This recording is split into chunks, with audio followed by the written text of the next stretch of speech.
विम्याच्या बाबतीत मी काही बोलायची गरज आहे का? मी एवढं सांगेन तुम्हाला की जे काही काम मी करतो प्रामाणिकपणे करतो, नियोजनबद्ध करतो, विचारपूर्वक करतो आणि मग एकदा कामाला लागल्यानंतर थांबत नाही. पीक विम्याच्या बाबतीमध्ये खरं तर खूप मर्यादित काही करता आलं असतं, परंतु शेतकऱ्याची अडचण जी आहे, शेतकऱ्याची अडचण जी आहे ती दुसरं कोण समजू शकतं? शेतकऱ्यालाच माहितीये. निसर्गावरती सर्व अवलंबून आहे. किती आपण मेहनत केली, किती पैसे आपण टाकले, तरी निसर्गाची अवकृपा झाल्यानंतर काय होतं हे शेतकऱ्यालाच माहितीये.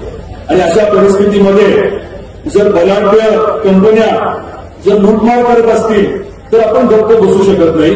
तो देखील मुद्दा मला सांगायचा आहे. खरं तर तोट्यात जाण्याची वेळ का आली, तोट्यात जाण्याची वेळ का आली हे देखील मी आवर्जून आपल्यासमोर मांडतो. त्याचं कारण असं होतं की आपल्या भागामध्ये प्रचंड जे नुकसान झालं होतं अवकाळी पावसामुळे, अतिवृष्टीमुळे. त्याच्यानंतर ठाकरे साहेब आणि इतर काही मोठे नेते आले, इथे येऊन दौरा करून गेले.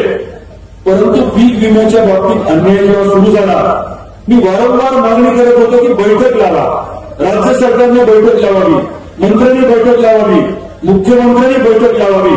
परंतु शेवटपर्यंत साधी बैठक आपल्याला न्याय देण्यासाठी लावण्यात आली नाही आणि त्यामुळे आपल्याला कोर्टात जावं लागलं. हायकोर्टात गेलो, सुप्रीम कोर्टात गेलो. अजूनही आपण 20 आणि 21 साठी हायकोर्टामध्ये बांधतो.